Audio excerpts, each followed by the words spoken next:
What makes an inspired woman? We are brilliant, funny, compassionate, generous, fearless, supportive, bold, outstanding leaders, and super influential. That's what makes us inspired women. Come join us.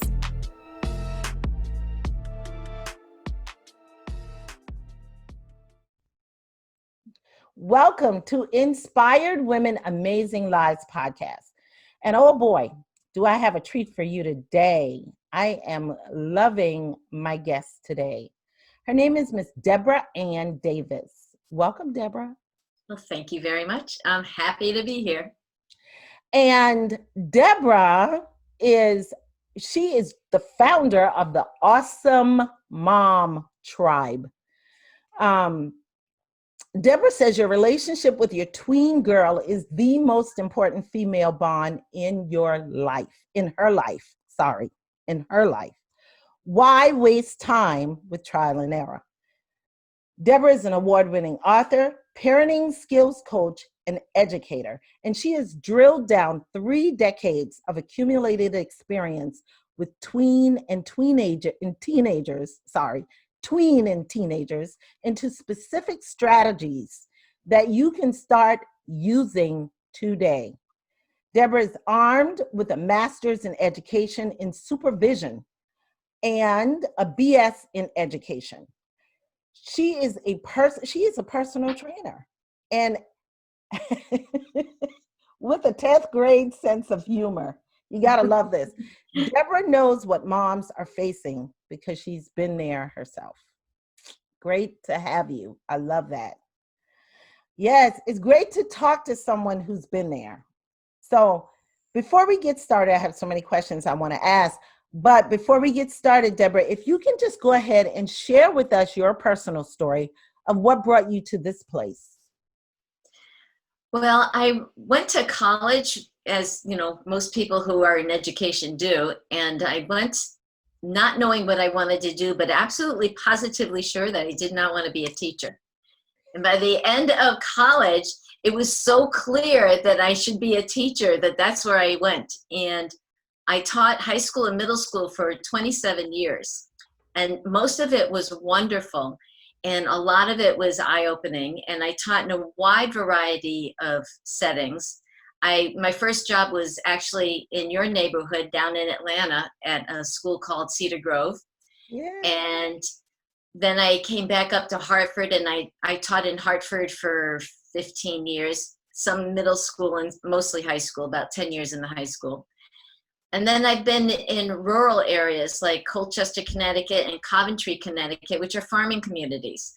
And I've been in a very expensive community called New Canaan, which is on what they call the Gold Coast in Connecticut near New York. Oh, wow.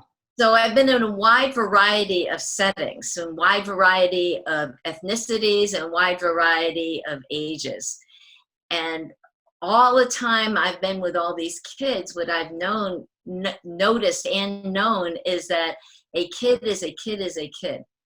And they all have the exact same things. They all have the exact same desires. When the first day of school is starting, all those kids, no matter who they are, they hope that this year will be better than last year. They hope that they will have friends and that they won't feel isolated. They want respect and they want to be accepted. And what I learned was that those are the exact same things that their parents wanted. So when I would talk to parents, it would be because there'd be some problem, academic. And they would come in and they'd already be upset with their kids. And so they'd be like this, banging heads. So I had to come up with a bunch of tools where I could help them talk to each other, because if I couldn't get them to talk to each other or listen to each other, then helping them with the academics wasn't going to do anything anyway. So that's what became my passion and my superpower. And, you'd go to the following year and you'd start a new year and with a new set of parents, and the other teachers would say, oh, watch out for this parent's problem, that parent's a problem. I never had any of those issues with any of my parents ever. So, which is a really good record. But the thing is that I was so intuitive about it until I became a mother. Well, I'm a high school and a middle school person. So when I had this little, bundle of joy, I was scared to death. I didn't know what to do. And thank goodness my husband was there, because he comes from a really large family, and he knew about babies and kids and all that business. And I was like, oh, and how long do you think it's going to take for her to learn to talk? I can hardly wait till she's in middle school, because then I'll know what I'm doing. And I basically spent all of her elementary years worrying about screwing up her life. But once she hit middle school, I was like, I'm in my zone. I know what I'm doing now. But here's the thing, and this is, you're asking about my passion. This is my issue, is that I spend all those elementary years worrying about messing up her life. And I know from all the mothers I've talked to over the years that that's like a common thread. We're all worried that we're screwing up our kids' lives. And the thing is, if you are paying attention and you're diligent and you're loving and you're trying, the mistakes gloss over. Yeah. Those things get repaired because you have your underlying foundation in your relationship. So now what I want is to be able to connect with the mothers. So now, and tell them, you're actually doing a fine job. And then you don't have to wait until your kid is produced as an adult to say, wow, I really did a good job. You can understand it now. You are doing a good job. Why can I say that unequivocally? Because first of all, the people who are watching your podcast are here because they're trying to make things better. They're trying to learn. They're trying to educate themselves. They're trying to find a way. So those are the people that are going to be raising good kids, because the kids know that their parents are trying. Mm-hmm. And yes, are they going to bang heads? Of course. Is there going to be misunderstandings? Yes. Are there going to be mistakes? Yes. But it's okay.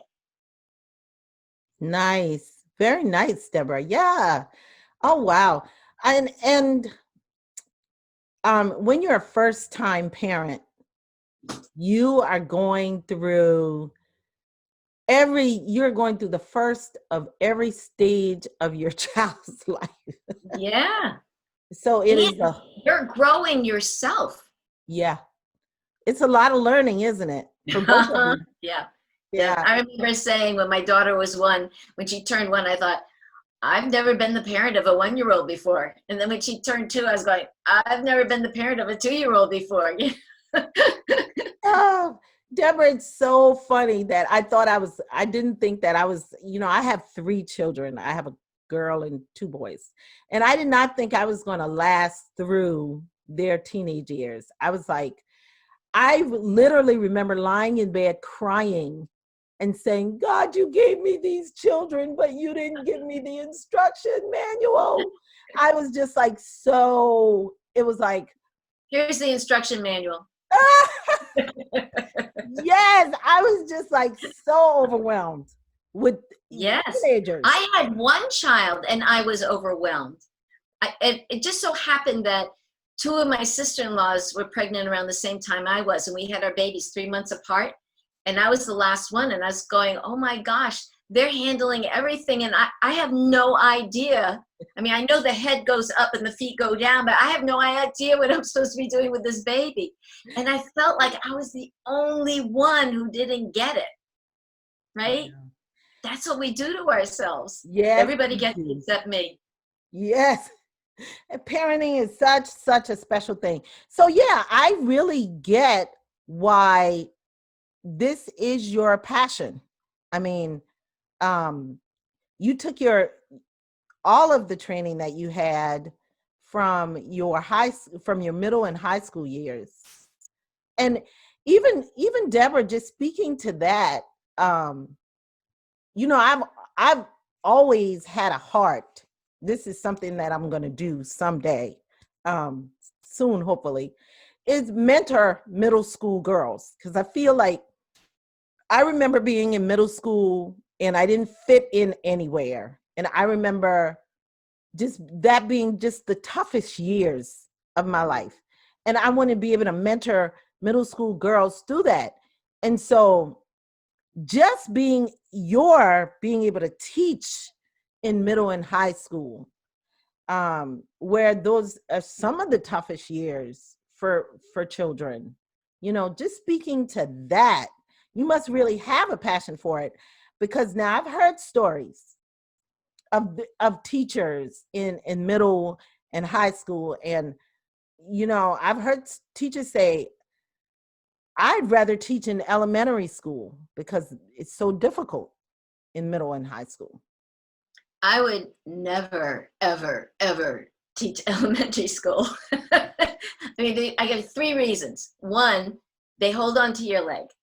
2, they cry. And 3, they don't blow their own noses, right?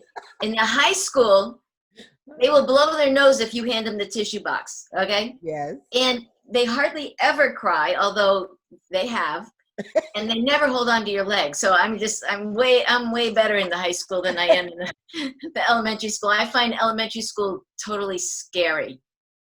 Totally scary. The high school, no problem. Inner city, no problem. I don't care, but don't put me in elementary school. Yeah, because when you're in middle school, especially, you're going through so many. You're just, like I said, you're trying to fit in. You're trying to find your place.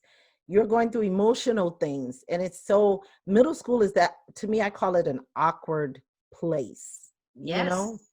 Everything is changing for middle schoolers, and I would suggest that many of the insecurities that middle schoolers have are the same ones that we carry into our adulthood. Yes. We sit there in the middle school going, everybody is popular except me. Everybody wants to be together and they're not including me, But the reality is, as an outsider looking in, as the adult watching my little middle school herd, they were all doing that. The ones who were in sports, the ones who were cheerleaders, the ones who were really good on computers, all of them thought everybody else was more popular and everybody else had it together and everybody else was not interested in them. It's just a focus that they have when they're young like that. When they're in high school, they've learned how to control that a little bit. Mm-hmm. But the thing is, I'm going to get science geeky on you here, but that's fine. The human brain evolves, grows from the back to the front. So the front, it was developed last, and that's your frontal lobe, your areas of reasoning and logic, which is the cosmic joke that the reason and logic come last. Yeah. And the average person doesn't finish doing that till they're about 26 or 27, which is obviously post-college. And so when you have your middle school kids, they don't have, developmentally, they don't have the same ability to understand the world around them the way older people do. So one of the things in my book is pictures of people's expressions, because they had done some testing on this many years ago. And adults look at these expressions and they can name them. They know what they are. But if you show them to middle school kids, they're like, that one's mad, that one's not. They have a 50% chance of getting the expressions wrong. Oh, wow. So now you put 20 middle schoolers in the classroom, you get 20 people who can't interpret expressions correctly. Yeah. And when a kid turns around to get something out of their pocket and looks up, and then the other kids see their eyes, they're going, what did that mean? Yeah. And it creates all this drama and insecurity that has nothing to do with anything. The kids frowning because they're playing back some conversation with their mom, and the person in front of them thinks it's being directed towards them. So that's like the perfect storm. Yeah, really good, Deborah. I love that. I didn't even think about that. I can remember my middle school years where I was best friends with the most popular girl in school and still did not feel popular. Mm-hmm. And a part of me didn't even really want to be popular. But I went through that too in school. Absolutely. yeah, I didn't really want to be popular, but I was friends with the most popular girl in school, and I still was looking to find my place. I was like, I love her. This is my best friend. We're still best friends today. I said, but she's who she is. I'm who I am, and where do I fit in? I was still trying to find my place. So that's funny. Yeah. Well, here's the Interesting. thing. We're looking for our place in that spot in time. Like, I'll find my place and boom, I'll be done. But the reality is it's a journey, and we are always on the journey. We're on the journey right now, Yes. right? And where we are right at this minute will be different in 5 years, and it'll be different in 10 years, which is the same for the kids. So what you need to do is find what makes you comfortable in this moment in time. And what for moms of tweens, you help them with how to be comfortable in this moment in time. And you say, you're on a path where you invent yourself and you create the person that you want to be. And don't think about, you can think about, but you don't have to spend your time concentrating on where am I going to be next week? Right. Whose house will I be invited over? What sleepover will I go or not go to? You can focus on that, but you can also focus on where will I be in the 9th grade? Where will I be in the 11th grade? And when I'm a grown up and I'm all sassy and everything, will any of this matter? So those are the conversations you can have with your younger children to make them articulate things. And if I could just add one more thing, if you don't have a relationship where you can broach those subjects with your daughter, it's really easy to bring it up by finding a little article someplace and showing it to her and saying, look at this thing I just read. How do you think your best friend would react to this? Yeah. So instead of having it focused on your child, you have it focused on something where you can both talk about somebody else. That's a great tip there. Thank you so much. I've got so many good questions. Okay, so Deborah, we're going to take a quick break and we'll be right back. And when we come back, we're going to really dig into some of the finer points of parenting, and Deborah's going to help us with that because these are the most difficult years. So we'll be right back. Are you a podcaster with lots of episodes and content, but have not been putting it to good use? Don't you know that repurposing your content gives you more visibility? And no, it doesn't have to be time consuming. I've got you. Hey, Kimberly Wiggins here with Inspired Women Amazing Lives. Listen, you have what it takes to do this, but it is just time to let more people hear your message. Repurposing your content can surely get you there. Using my repurposing system for your podcast episodes helps you to show up everywhere and be heard in a much greater way so that your message can add value to the lives of others. Isn't that what you really want? Check out From Podcasting to Profit right now at inspiredwomenamazinglives.com. Let's shift things for your life and business so you can repurpose your amazing content that impacts your audience. Use the code PROFIT for $200 off From Podcasting to Profit. We are back. Now, Deborah, I know you've been a teacher, you've worked with a lot of different students. Tell me about the differences between a son and a daughter, maybe in their tween years, if you could help us with that. What makes a daughter so different? First of all, I have to, full disclosure here, I don't have a son. Okay, so my expertise in this area is from teaching boys. The thing that most people miss about boys is they go through the entire litany of emotions that girls do. They do it differently. They feel insecure. They worry about popularity. Their feelings get hurt.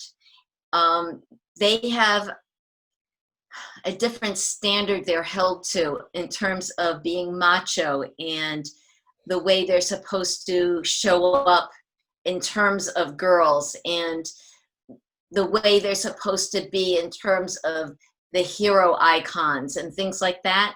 So they've got this whole societal norm that isn't real that they are trying to achieve.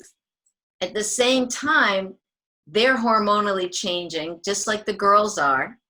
They are feeling awkward and insecure, and mostly those feelings make them feel like something's wrong with them.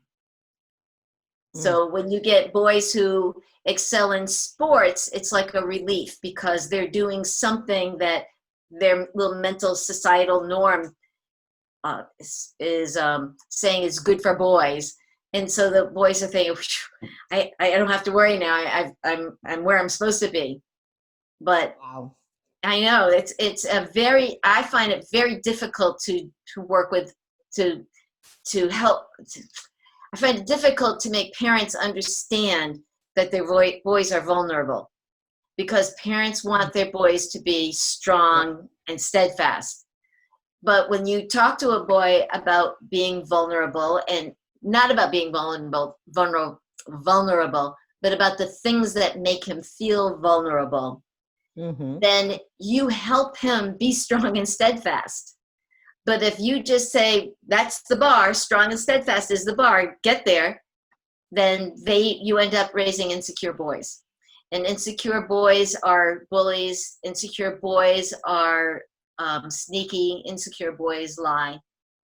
And now they've categorized boys like that. I would say, oh, that's true about girls. Wow. That's really insightful. And when I think about my own boys, as you were saying that,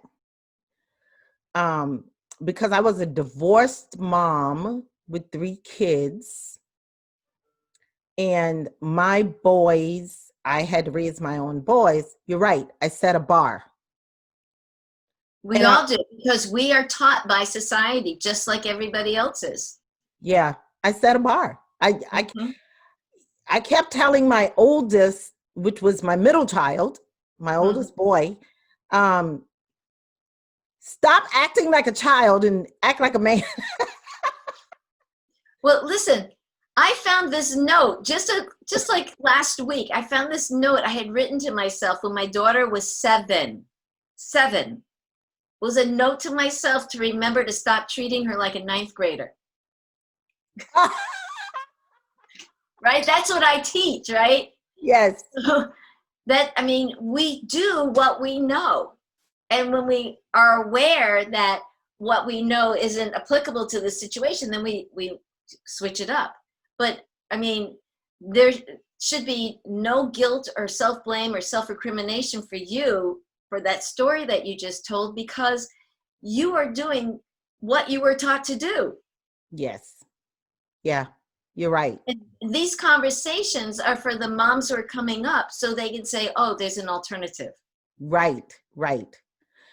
And Deborah, I have to admit here, my daughter is my eldest child, and she was absolutely the best daughter anyone could ever ask for. She had Good job, Mom. Good job. I don't feel like it was me. That's funny. I don't want to take ownership for it. Take ownership. Oh my gosh. She was a child that was just into her studies, into her books, her entire time through high school. I didn't have any problems with her with boys or wanting to hang out or anything. She was the easiest child. She was such a blessing. And I don't even take credit for it, Deborah. Was any of that similar to your personality? It is. She's okay. Similar. So here's the thing. When I work with moms and their kids, I have them take little personality quizzes. In my book, I have the state of Georgia learning styles inventory there, because I figure you might as well double it up there. Mm-hmm. The thing is that moms who bang heads with their kids have a different personality type than that child. And in general, when you have the same personality type as the child, it's much more smooth. I did this retreat for moms and teenage daughters, and I had them do these personality quizzes 2 times. So the first time they did it for themselves, and the second time they did it pretending that they were each other. So the daughters pretended they were the moms, and the moms pretended they were the daughters. So across the board, the mothers got the daughters' personalities right. But the daughters see everything through a young lens. And so every single one of them assigned the mothers their own personality type. So the ones where the mothers and daughters had the same personality type, of course, they were right. But everybody, all the kids think the mothers have the same personality as they do. And that's where trust starts to erode. And that's why it's so easy to fix. Because I'm just going to use the learning inventory categories, which is auditory, visual, and kinesthetic. Mm-hmm. So if you're an auditory mom, like you hear and do things verbally, and that was the way you learn, then you're going to say to your kid who's on the couch watching TV, when you're done with that show, I want you to take out the garbage. And the kid will say, okay, right? But if your kid's auditory, the kid hears it, processes it, makes it part of what they're doing. But if your kid is visual, that goes right out the window. They'll say yes, but, right? So for a visual kid, you write a note on a sticky note, put it on the table in front of them, and then when they're done with the TV, they'll see the note and then process it. So you take that visual kid who doesn't have the note, and the mother comes in an hour later and says, why didn't you do what I asked? And the kid feels blindsided, like, you know, I'm a good kid. I'm trying to do what I should be doing, and now you're yelling at me, and I forgot. I'm a bat, you know. So the thing is, if you take these personality quizzes or this learning style inventory, you can see how you're different from your child, and then you can go online and say, how do you bridge that gap? Because there's tons of strategies. In the book, I say, if you've got a visual learner, and he has, because I was talking about school, and he's got a kinesthetic teacher, because like I was a kinesthetic teacher because I was a science teacher, so I was all, let's do hands-on. That makes some kids uncomfortable. Yeah. And in my mind, I was thinking, wow, this will be fun for everybody. Right. So you have to know how to pick and choose what you're doing in order to make everybody comfortable and have enough variety so they're pushed a little bit out of the comfort zone. Right. A couple of times a week so that they can get stronger in the other areas. So anyway, I'm digressing here. When you have a different personality type than your child, you parent in a way that makes sense to you. Right. And your child is expecting you to have reactions and sentiments that are similar to what the child would have. Mm-hmm. So when you have a contrary reaction to them, they feel blindsided. They feel shocked. And when your child blows up, that's a eruption of, I don't know how to cope. I don't know what to do. I'm scared. I don't know how to bridge a gap between me and mommy. And they'll stomp off, they'll slam a door, they'll yell, they'll say, I hate you. All those are flags that you should be grateful for, because they let you know your child is having trouble. What happens is hear me saying we, mm-hmm. We end up taking it personally when they yell and they blow up, and especially when we're not expecting it, because then we just react and we go, you know, my feelings would get hurt when my daughter would get upset with me, because we don't have the same personality type. And I didn't understand that during her early years, which it didn't matter so much because we were cuddling. Right. By the time she hit high school, I understood that we had different personality types. And so when I needed to talk to her about things that I thought were going to be contrary to what she wanted to do, I had to learn how to handle those conversations. So. Wow. You've just given us so much. Oh my gosh, audience, I hope you're hearing this. Deborah has given us so much that you can use. Really, it doesn't matter whether you have a boy or a girl. Absolutely. Yeah, I love this. And when you were talking, I could see my daughter is going through this with my 12-year-old grandson. And so I And the can't, personality quizzes. yes, I can't wait to share that with her because yes, Deborah, I can already tell you their personality is so different. But you're right. Me and my daughter had the same personality. So it really, yeah, it makes sense. Makes sense. In hindsight, it always does. Yeah. Now,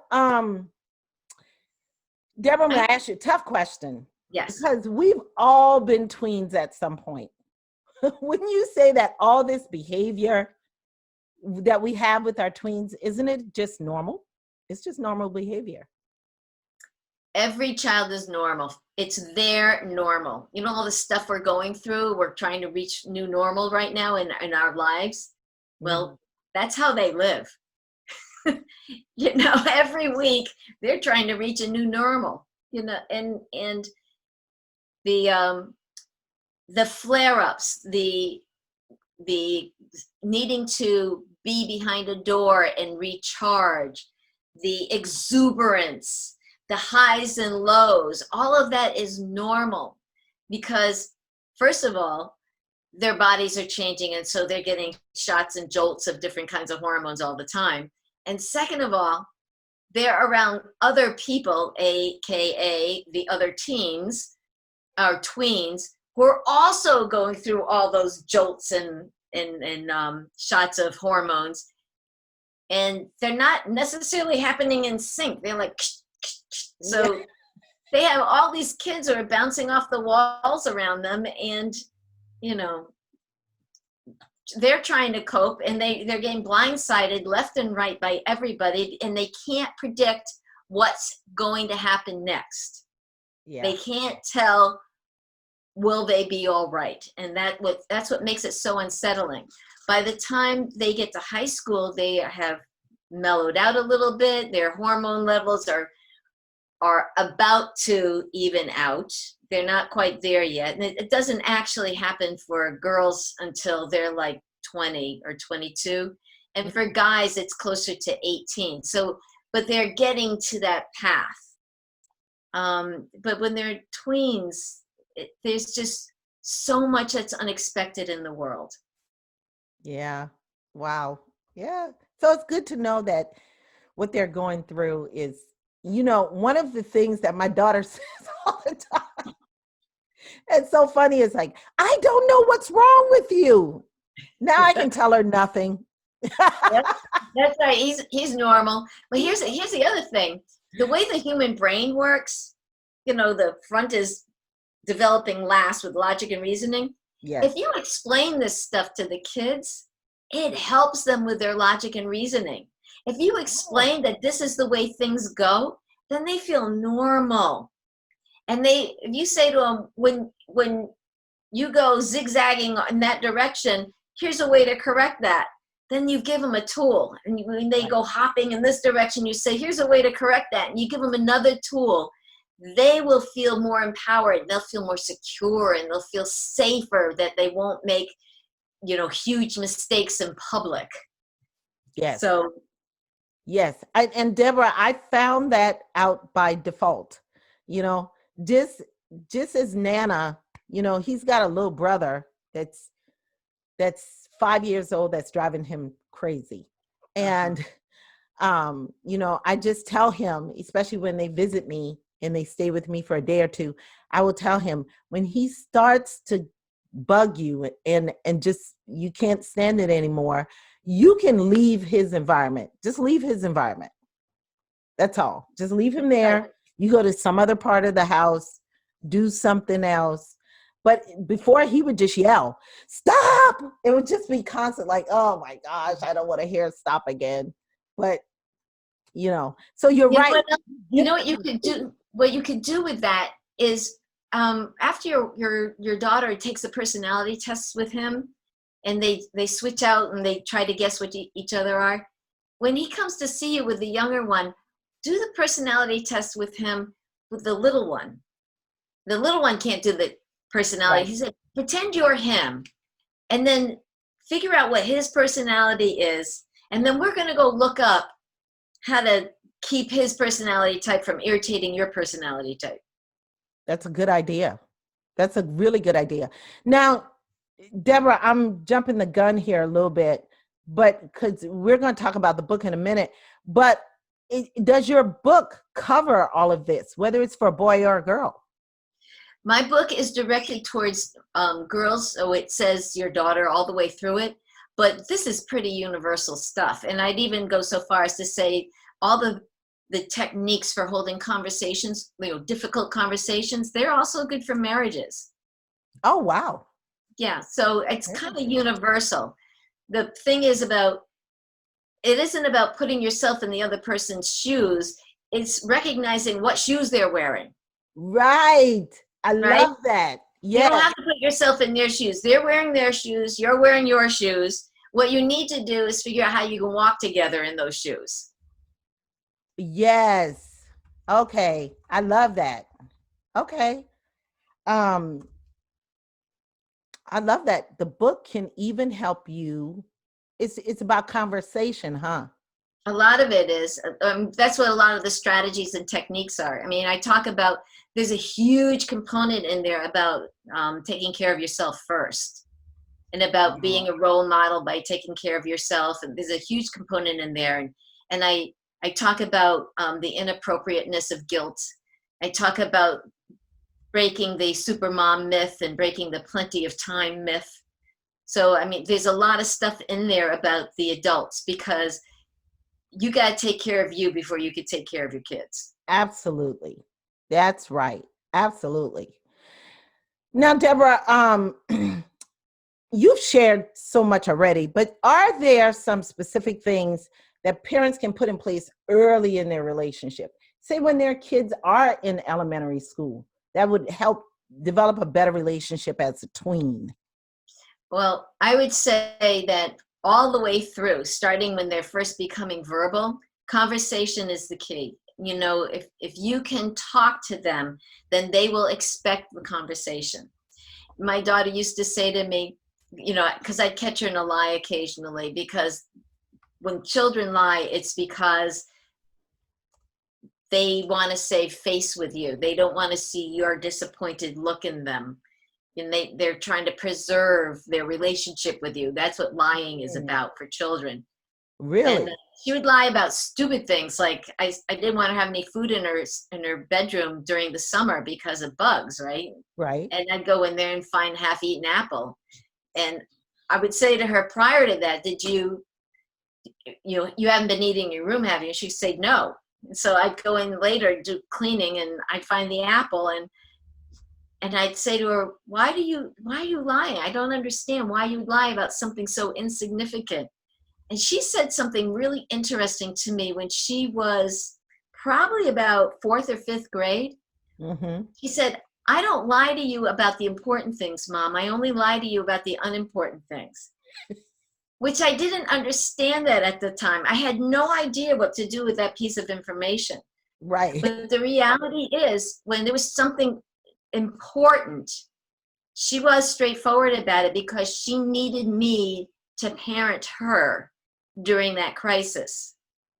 So even if she had done something wrong, but she was worried about something, those things always came out. The things where she didn't need me parenting her, like the rotted apple in the bedroom, those were the things that she kept hidden from me. So I found that very unusual. Yeah, you know what? As you're saying that, I think about my grandson, and I think he has a similar thought pattern.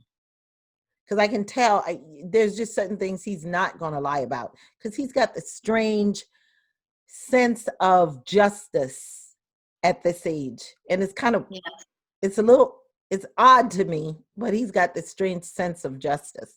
So I could see that. Interesting. Such interesting things. I can't. And know that his sense of justice matches his personality type, whatever that is. I can't wait to do that test with him. Yeah, they're cool. There's a bunch of them, There's the one in my book. There's the one by Dr. Gary Smalley called the Otter, Lion, Golden Retriever, and Beaver. which is the first one that I ever did. My husband and I were at a party and they had this personality test and they were passing it around. And that was my first clue, because I'm the kind of person that I love praise. And I used to be embarrassed by that. But now that I understand that that's part of my personality, I embrace it. I love praise. My husband, he doesn't have a personality that needs praise. Right. So at all. And I never believed him for like the first 10 years of our marriage. When he said he didn't care about praise, I was like, yeah, you're just hiding that. But I took this test. It laid him out exactly verbatim, everything he'd been telling me. So we went home, we did it with our daughter. I mean, it was so interesting. It was good for him too, because he's not a person who does praise, but he saw in this personality test that it matters to me. So now he's like, oh, yeah, that was good. Yeah, he's making an effort to praise, and we laugh about it because it's, like he says, out of his wheelhouse, but he still does what he needs to do to support me, and I do what I need to do to support him. Well, that's how we support our kids, when we learn how they are. And the other thing is, just real quick here, teachers teach in a way that makes sense to them. So if you've got a teacher who has a different learning style than your child, then your child will have more difficulty in that class. It's not to say they will have difficulty, but that could be part of the issue, because you probably did really well in the classes with the teachers that had similar personality types, because they taught in a way that made sense to them, which would make sense to you. So in the book, it says, if you have this personality type and the teacher's this personality type, here are some things you can go tell the teacher that they can do to help support your kid. Nice. So you've got it for each of them. In your book, I can't wait to get that book. That is going to help my daughter so much. And me and my daughter, because, I spent a lot of time with my grandkids, and it's just going to really help us a lot. Thank you for that. I really love that. Oh, wow. And when boys have a teacher as a different teaching style, they feel stupid. And this is a way to get rid of that. You can say, no, this is the way it is. And this is how you fix that. It has nothing to do with you being stupid. It has to do with them being different. Wow. That was really just insightful by itself. Thank you so much for that. Wow. Okay. I've done personality tests before. I'm going to try the one with the, you said Gary Smalley, right? Yes. I'm going to try that one with my grandkids because it refers to animals. And they would relate to it better. So I'm going to try that one. Very well. Nice. It's better for adults because it's a lot of vocabulary. Oh, okay. A 12-year-old may be able to handle it, but it's a lot of vocabulary. Okay. Yeah. I'm going to try that one myself, and I'll see. Yes, you'll like it. You'll like it. All right. So now we've talked quite a bit about the book already. So now I want you to full out share with me about this book and how it relates to your big message and your mission, and when you're going to launch it, how you're going to launch it, because I want my audience to know and be there and participate. And I'm giving away free copies. So tell us about it. Okay, so first of all, the book launch is going to be June 29th from 1 to 4 p.m. Eastern Standard Time. And it's going to be a virtual book launch, so I'm doing it online. And my daughter's going to be there for a half hour, and we're going to be talking. So that'll be very interesting, because I already have my questions picked out, like what's the hardest thing about having me for a mother, and what's the best thing about having me for a mother. And so it puts her back into her youth. Yeah. So people can see that even though she's absolutely marvelous right now, which that's objectively speaking, of course, she had the same difficulties that every child has. Right. So that'll be nice. And then there'll be a whole bunch of gifts and giveaways and things. It'll be an entertaining couple of hours, and people can pop in and pop out whenever they want to. So, wow. Now the book itself, I'll tell you how I ended up writing this, because this was not my original direction. Like I said before, we're all on a path, and we're constantly reinventing ourselves. And I got ill. I had Lyme disease, and I had to stop teaching for a while because it was pretty bad. And Wow. I ended up writing stories to go along with music. The Lyme disease affected my brain. I had no concentration. I couldn't watch a TV show because I couldn't follow a half-hour TV show. I couldn't follow it. But songs were only 3 minutes long.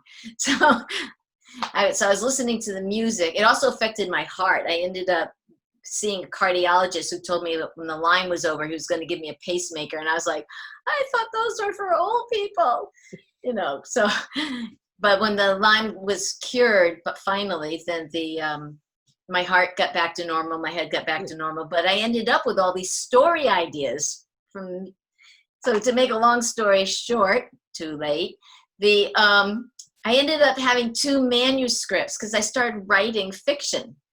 And I wrote YA fiction because I kept thinking I can't put anything in it that is racy because I didn't want my students to see it, right? And I only worked during the summers because when you're a teacher, you really can't do anything else. You spend your evenings working on schoolwork, and you spend your weekends working on it, you spend your summers working on it. So this wasn't any time, but I was writing during the summer. And then all of a sudden I realized I had 2 manuscripts. So I said, I'm going to stop teaching. I'm going to start being an author. Well, about 5 minutes after I stopped teaching, I missed it horribly. I'd been in school since I was 5, and I was in my 50s, right? I've been in around hundreds of people all my life. Now it was me, my husband, my computer. So that's when I started saying, well, what can I do now that will put me back out there with people? So I started having retreats for moms and teenage daughters. So I had like this whole weekend where I could share stuff like I'm doing with you now, and I didn't have any homework to grade. So Nice. It was perfect. Then I had this situation when I was teaching where these girls came to me one day after school upset because one of them was being stalked by an abusive boyfriend, and they were sophomores. And they wanted to use my room as their locker because that's where he was catching them. And they wouldn't tell me who it was, but they said he wasn't one of my students. But, because whenever you get somebody who's being a bully, they need some help. It's not like you need to squash the bully. You need to help them. Right. So anyway, I told them they could come to me, but they could use my room as a locker as long as they kept the drama away from my classroom. But they had to come to me once a week, and we were going to talk about relationships because apparently this young lady had been in several relationships like this, so kind of abusive, since the 7th grade. Wow. So I wanted to interrupt that. Yes. But I didn't want them to feel judged, and I didn't want them to feel uncomfortable. So I came up with all these little games and tasks and things for them to do so we could get them to figure out what it was that they wanted. Yes. And I wanted them to see that it was okay to be alone, that that was a good place to be. Right. So fast forward, and then we made these little cheat sheets at the end about what they really wanted for a guy, and then just a little paper. Yes. And then about 5 years later, I ran into one of them, and she was like, Mrs. Davis! And she gives me this big hug, and she pulls out her wallet, and she has this cheat sheet laminated. And she pulls this girl over and she goes, this is that teacher I was telling you about. Show her yours. And that girl had a laminated cheat sheet in her thing. And they said, you need to put this into a book for other girls. Yes. But at the time, I wasn't a writer. So I was like, oh, yeah. I was just feeling complimented and happy that I had reached them. And, somewhere in the middle there, I'd also used this technique on my daughter when nice. She was trying to figure out the attention she was getting from older boys. Mm-hmm. And so I had these 2 fiction books, and I thought, I'm going to write this other workbook. So that's what I started working on. And I didn't know how to get it out into the world. And everybody's advice around me was, no, you can't write a book for kids because they don't buy the books. You have to write the book for the moms. So that's when I wrote this book. And this book has, first of all, it's 300 pages, okay? I had to cut it in half. I have another whole book sitting on my desk waiting for me to put that one together, because there's so much material out there for how to help moms. So when I say I've distilled down 3 decades of teaching, it's like, this is just a smidgen of it. It's not. Wow. Yeah. That's So that's how I got awesome. here. And I know how isolated I felt as a mom. And I have a lot of in-laws, a lot of in-laws. Right now, we have, I think it's 88 nieces and nephews. Oh, wow. You sound like my family. No, this is my in-laws. Yeah. My family's a little bitty family. So now that I'm work in this direction, I'm trying to say to people, you don't have to feel isolated as a mom. You're together, you're all doing the same thing, and you need to connect with each other. Because when you're by yourself and you're in your head, you're sitting there going, oh, blame, blame, blame, terrible me, bad mommy. And without being there, without having somebody else there to say, snap out of it. That's not true. You're doing a great job. Right. I mean, you do that for your daughter, right? Yep. See, that's because you're an outside person looking objectively at the situation, and you know she's doing a good job.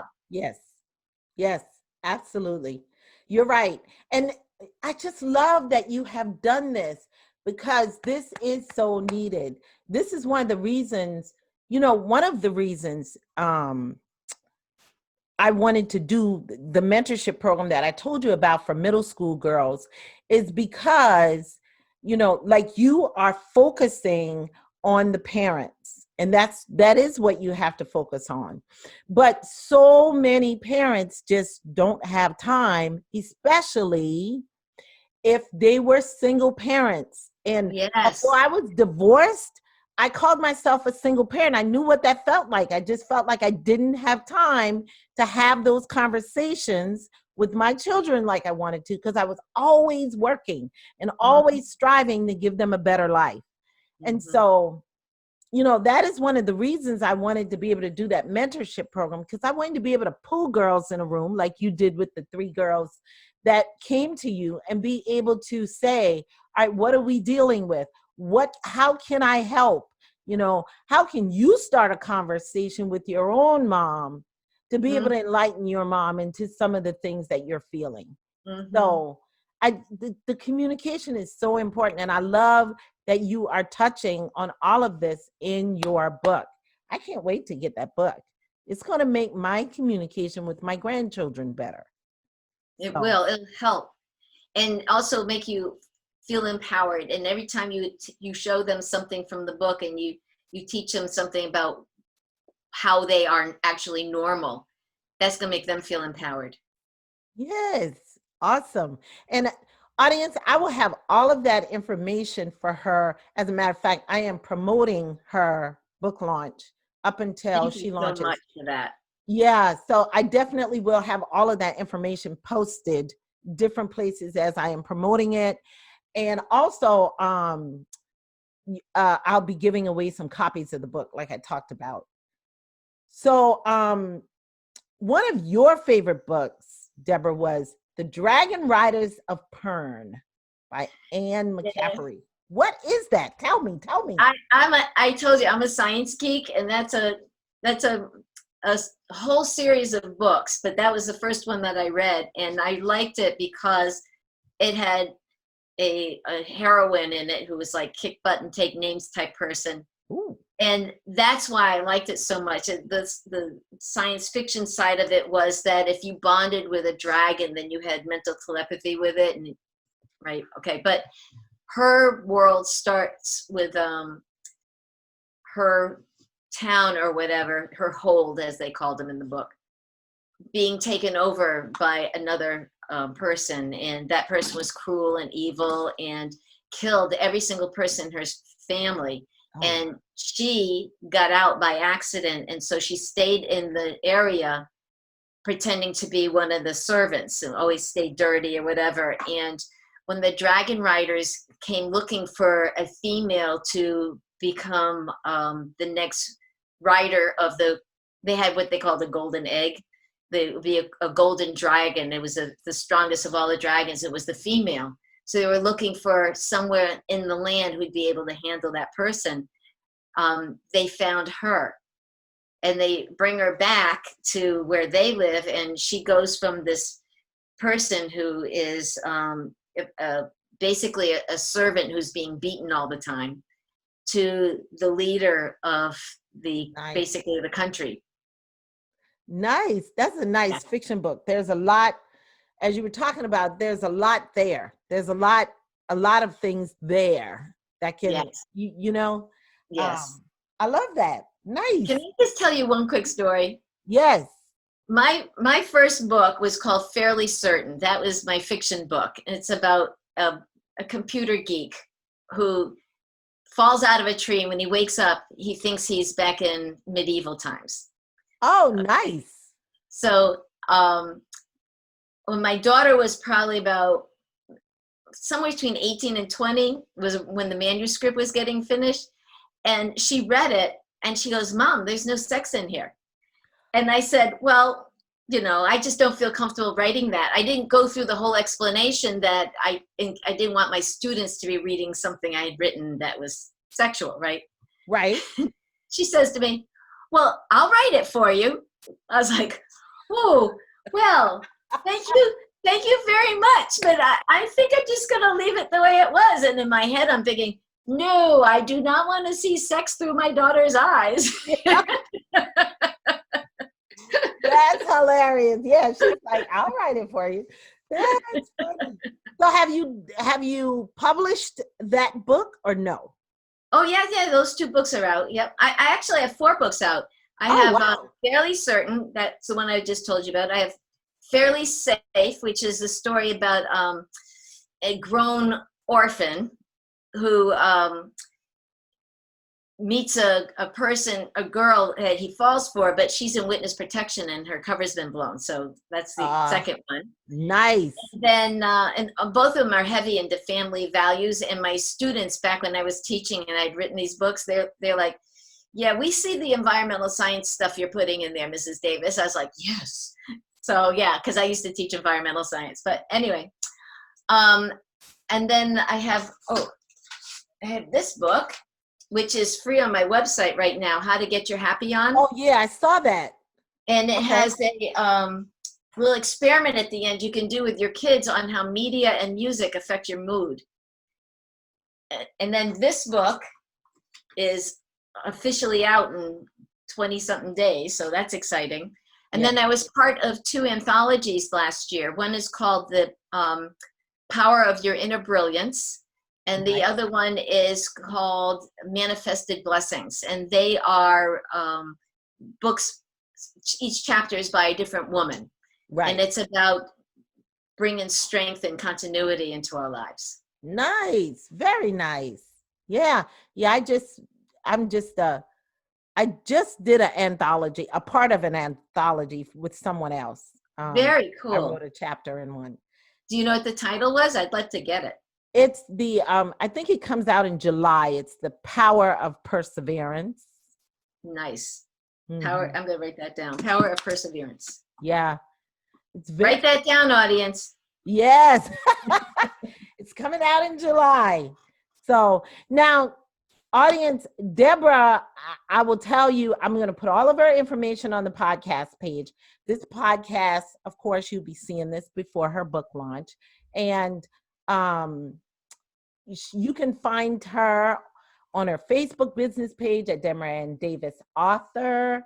She has a Facebook group, a mom meetup for confident girls. And I'd love to invite anybody who's a mom to join that group. Please, you're more than welcome.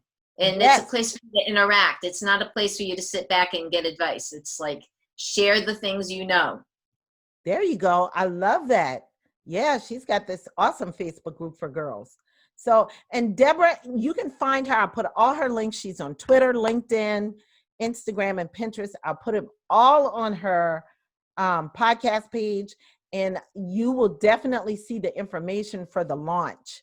And Deborah, you do have a free gift for my audience. I think you talked about it already. Your This book, yes. Get Your Happy On book, right? Yes. Yep. Yes. So make So sure. if you just go to my website, deborahanndavis.com, it's an ebook, and you can download it right there. And it'll be free until the July 5th. Nice. Awesome. Love it. Now, your favorite quote. You told me your favorite quote was, if you want tomorrow to be different, you have to change something today. Why is that your favorite quote? Because it gives you a sense of power, and it gets rid of procrastination. If I'll speak as a mom who is feeling overwhelmed, you only have to do one little thing to change that course. So instead of just heading down the overwhelmed path, you can interrupt it. And anything that you do right now to interrupt it will shift your path in a more positive direction. So in my book, there's all these things called quick fixes. And I'm going to give you one right now because it is so quick and easy. If you are in a situation that is negative, whether it's something with your boss or something in your relationship, or you have an argument with your child, fake smile. If you smile, your body creates a set of hormones. Those muscles generate or trigger the nerves that generate these hormones that course through your body. Well, if you grit your teeth and stretch your lips like that, your body can't tell the difference. And it will send out those hormones the same way, and it interrupts the situation. So if you've got a kid that you bang heads with, teach them to do fake smiling, and then when you're in the middle of a fight, just do it.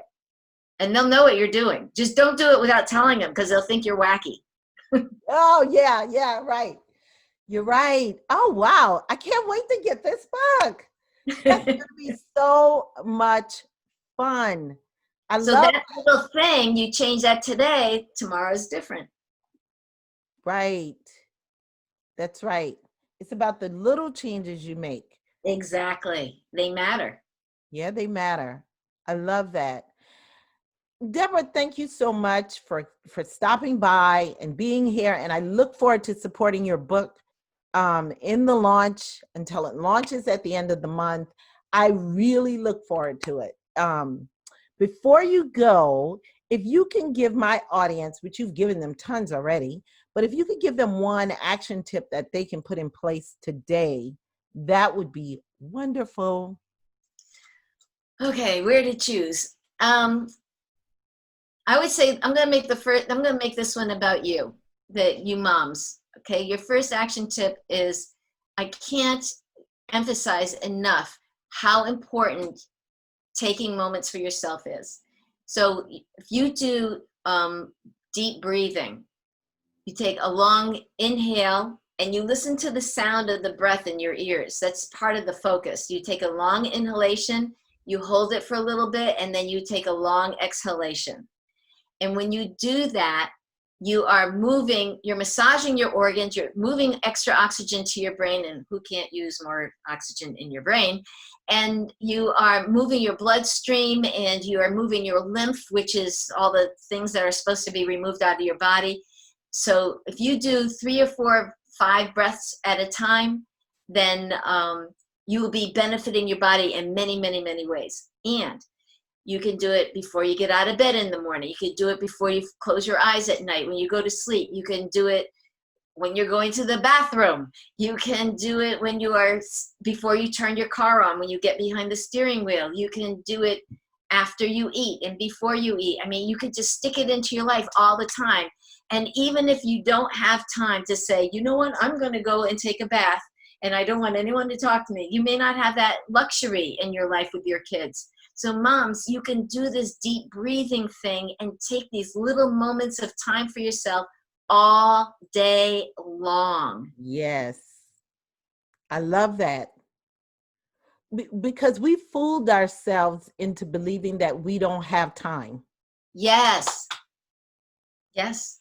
Yeah. So we have, and many of us, let's say, many of us don't have time, but we all have moments. There you go. I We love all that. have moments. Very So nice. you can take that moment, and you've got a little kid in front of you, have them do the deep breathing with you. Your husband or your significant other just came back, greet him at the door, give him a hug, and say 3 deep breaths with me right now. Right? Yes, yes. I love that. The kids come home from school, 3 deep breaths right now. They just found out that they're not going back to school. They don't know what's going to happen for next year for college or whatever. 3 deep breaths right now with me. I love that. I'm going to put that in place. 3 deep breaths. Just, and then, business owners, you're listening. Yes. You're in the middle of your day and it's not going exactly how you want it to go. 3 deep breaths. Yep. I love it. Your boss has a different learning style than you. 3 deep breaths. 3 deep breaths. I love it. I love it. Deborah, thank you so much for stopping by today and sharing us, blessing us with so much great information. Audience, pay attention because I'm going to blow this book out and I'm going to really, we're going to talk about this launch. And hey, show up for Deborah. And I guarantee you, if you have tweens, this book will help you. She shared that already. So we'll see you next time on Inspired Women, Amazing Lives. Take care.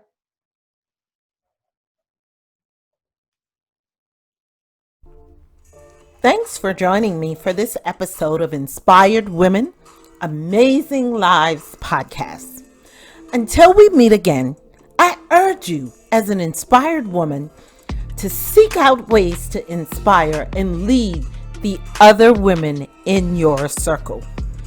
Please share this episode with another woman that you would love to inspire or someone who has inspired you.